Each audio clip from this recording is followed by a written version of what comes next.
पहले मैं आपको बताना चाहूंगा कारक का शाब्दिक अर्थ क्या होता है। पहले जानिए कारक का शाब्दिक अर्थ क्या होता है, उसके बाद परिभाषा और फिर कारक के कितने भेद हैं, प्रत्येक भेद को बड़े ही विस्तार से उदाहरण के साथ आपको समझाया जाएगा विद्यार्थियों। तो बार बार वीडियो को देखिए और याद करने का प्रयास कीजिए विद्यार्थियों। देखिए विद्यार्थियों, कारक कारक का शाब्दिक अर्थ क्या होता है, पहले तो ये देखिए कारक का शाब्दिक अर्थ क्या होता है।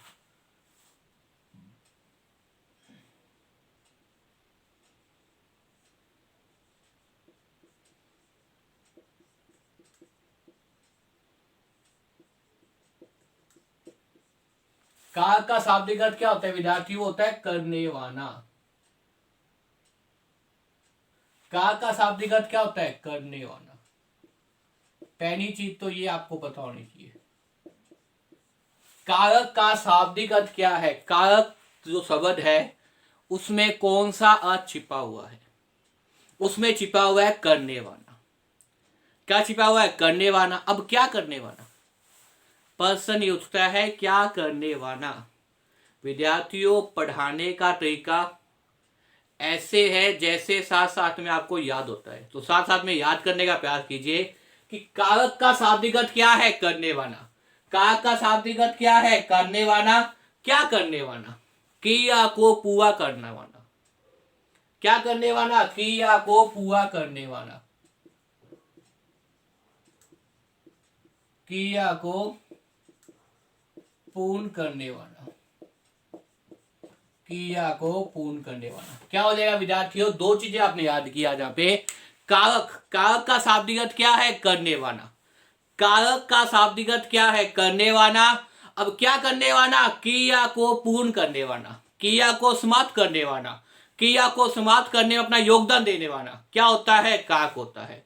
देखिए विद्यार्थियों, कारक का शाब्दिक अर्थ क्या है, करने वाला। क्रिया को पूरा करने में योगदान देने वाला क्या कहता है, कारक कहता है। क्रिया को पूरा करने में योगदान देने वाला क्या है भाई, कारक कहलाता है। क्रिया को पूरा करने में योगदान देने वाला, या दूसरी शब्दों में क्या कहते हो, क्रिया को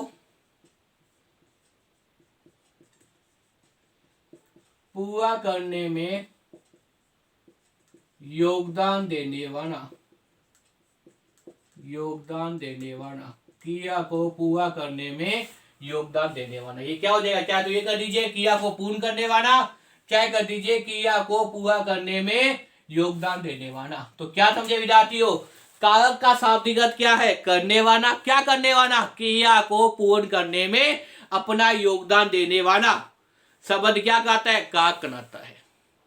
कारक का शाब्दिक अर्थ है करने वाला, और क्या करने वाला, क्रिया को पूर्ण करने में, क्रिया को समाप्त करने में अपना योगदान देने वाला। क्रिया को पूरा करने में, क्रिया को पूर्ण करने में अपना योगदान देने वाला क्या कहता है, कारक कहलाता है। क्या कहता है विद्यार्थियों, कारक कहलाता है। अब देखिए कारक की भाषा क्या दी हुई है, संज्ञा या सर्वनाम के जिस रूप से, संज्ञा या सर्वनाम के जिस रूप के उसका संबंध वाक्य में क्रिया के साथ जाना जाता है, जाना जाए, उसे क्या कहते हैं, कारक कहते हैं। संज्ञा या सर्वनाम के जिस रूप से, संज्ञा या सर्वनाम के जिस रूप से उसका संबंध वाक्य में, संज्ञा या सर्वनाम के जिस रूप से उसका संबंध वाक्य में क्रिया के साथ, संज्ञा या सर्वनाम के जिस रूप से उसका संबंध वाक्य में क्रिया के साथ जाना जाए, उसे क्या कहते हैं, कारक कहते हैं। उसे कहते हैं कारक।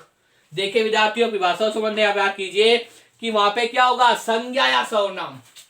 संज्ञा क्या है, नाम। मैंने बताया था जो नाम होते हैं वो क्या है, संज्ञा है। व्यक्तिवाचक, जातिवाचक और भाववाचक संज्ञा, तीन प्रकार होते हैं। व्यक्तिवाचक संज्ञा, जातिवाचक संज्ञा, भाववाचक संज्ञा। अब संज्ञा के स्थान पर काम आने वाले क्या कहते हैं, सर्वनाम कहते हैं। सर्वनाम कितने भेद होते हैं, 6 भेद होते हैं विद्यार्थियों, ध्यान रखिए। सर्वनाम कितने भेद होते हैं, 6 भेद होते हैं। तो संज्ञा या सर्वनाम के जिस रूप का, जिस रूप से उसका संबंध क्या होता है भी, वाक्य में उसका संबंध किससे होता है, वाक्य में क्रिया के साथ किया जाए। क्रिया का मतलब क्या है, काम, कार्य करना, कार्य करना या क्या है होना, एक ही बात है। क्या होता है, क्रिया होती है। संज्ञा या सर्वनाम के जिस रूप से उसका संबंध वाक्य में क्रिया के साथ क्या है, जाना जाए, क्रिया के साथ जाना जाए, उसे क्या कहते हैं, उसे हम विद्यार्थियों कारक कहते हैं। क्या कहते हैं विद्यार्थियों से, हम कारक कहते हैं। क्या कहते हैं विद्यार्थियों? कारक कहते हैं। बिना कारकों के वाक्य अपूर्ण दिखाई देता है, वाक्य का भावार्थ नहीं समझ में आता। तो इसलिए कारक क्या है? बहुत ही महत्वपूर्ण है व्याकरण के हिसाब से, और कारक में से प्रश्न आते ही है। तो मुझे उम्मीद है परिभाषा याद हो गई होगी। संज्ञा या सर्वनाम के जिस रूप से उसका संबंध वाक्य में क्रिया के साथ, संज्ञा या सर्वनाम के जिस रूप से उसका संबंध वाक्य में क्रिया के साथ जाना जाता है उसे क्या कहते हैं? कारक कहते हैं। संज्ञा या सर्वनाम के जिस रूप से उसका संबंध वाक्य में, संज्ञा या सर्वनाम के जिस रूप से उसका संबंध वाक्य में क्रिया के साथ जाना जाए, संज्ञा या सर्वनाम के जिस रूप से उसका संबंध वाक्य में क्रिया के साथ जाना जाए उसे कारक कहते हैं। उसे क्या कहते हैं विद्यार्थियों? कारक कहते हैं।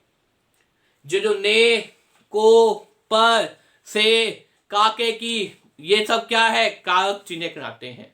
क्या कहते हैं विद्यार्थियों? कारक चिन्ह कहते हैं। इससे वाक्य का पूर्ण अर्थ हमें पता चल जाता है। किनसे? कारकों की मदद से, कारकों की सहायता से। अब देखिए विद्यार्थियों, कारक के भेद तो निसंदेह कारक के कितने भेद होते हैं? कारक के 8 भेद होते हैं। कितने भेद होते हैं विद्यार्थियों? कारक के 8 भेद होते हैं। उन 8 भेदों के नाम भी विद्यार्थियों आपको याद होने चाहिए। कर्ता कारक सबसे पहला कौन सा होता है? कर्ता कारक। उसके बाद कर्म कारक, उसके बाद कौन सा होता है? कर्म कारक।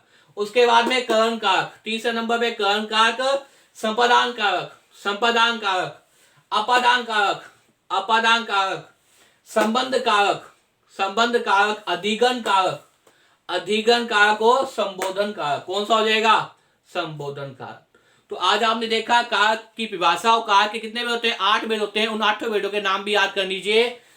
कर्ता कारक, कर्म कारक, करण कारक, संपादान कारक, अपादान कारक, संबंध कारक, अधिगण कारक और संबोधन कारक। विद्यार्थियों, अगली जो वीडियो में आपके सामने लेके आऊंगा उसमें एक एक भेद को बड़ी डिटेल से करेंगे। और मेरा आपसे अनुरोध है विद्यार्थियों, इन चीजों को साथ साथ में नोट भी करते हैं और याद करने का प्रयास कीजिए।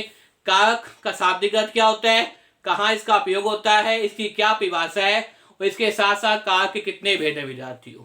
इन चीजों को याद कीजिए। कल जो अगली वीडियो लेके आऊंगा उसमें वही विस्तार से एक एक दो बिंदु अपने कहेंगे, जिससे जो है पेपर पर्सन आपके कभी भी गलत न हो कारक से संबंधित।